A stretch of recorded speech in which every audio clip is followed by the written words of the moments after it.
Majina naitwa Nesfori Leonard Katunzi, ni mzazi wa mwanafunzi anaitwa Leonard Nesfori ambaye anatarajia kwenda kufanya mafunzo ya shahada ya kwanza nje ya nchi.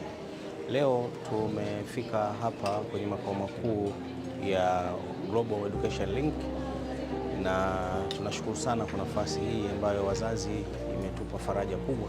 Tumepata uelewa wa kina. Global Link wanajitahidi kufanya kazi ya msingi kabisa.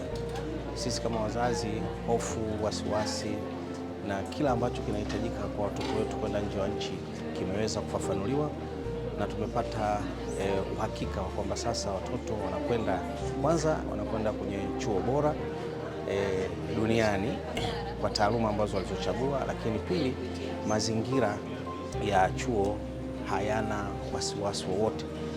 Kwa hiyo tunawashukuru sana Global na tunawatakia mema zaidi, ili Watanzania wengi kupitia mlango huu wa Global waweze kufunguliwa dunia, ukapate kuifahamu dunia, lakini pia watakaporudi basi walete mchango chanya kwenye maendeleo ya taifa letu katika fani zote, kwa sababu kama ambavyo tumeona hapa, vijana wengi wanakwenda kusoma sayansi kwa maana ya fani ya afya na fani za kompyuta, lakini pia wengine wanakwenda kufanya fani za ufundi kwenye maeneo mbalimbali.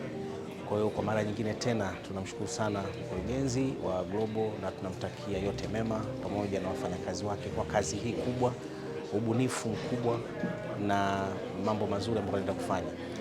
Na pia ameonyesha yeye hasaidii tu wale watu ambao wamepita kwake kwenda nje, bali yeye husaidia hata Watanzania wengine ambao wapo nje lakini wamekumbana na changamoto kutokana na uzoefu wake na mtawanyiko wa ufahamu alionao, anaweza kuwasaidia.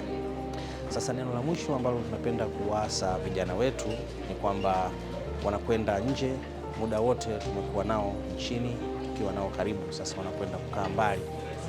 Kikubwa ambacho watakwenda kufanya ni kuweka bidii katika masomo yao kwenye fani.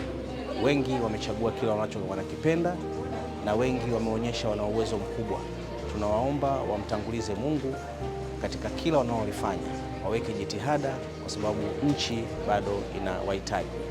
Wafanye vizuri masomo yao, wapate upana wa ufahamu wa kidunia, lakini elimu hiyo, ufahamu huo na mbinu zote hizo basi siku moja wazilete hapa nyumbani kwa ajili ya manufaa na maendeleo ya taifa letu ambalo kama ambavyo wote tunafahamu linaendelea kupiga kasi kwenye maeneo mbalimbali, nyanja za kilimo, nyanja za sayansi, nyanja za tehama. Kwa tunawashukuru sana Global, tunawaombea Mwenyezi Mungu awabariki, mkurugenzi awe na maisha marefu, lakini na wafanyakazi wote Mwenyezi Mungu awabariki sana. Asante sana.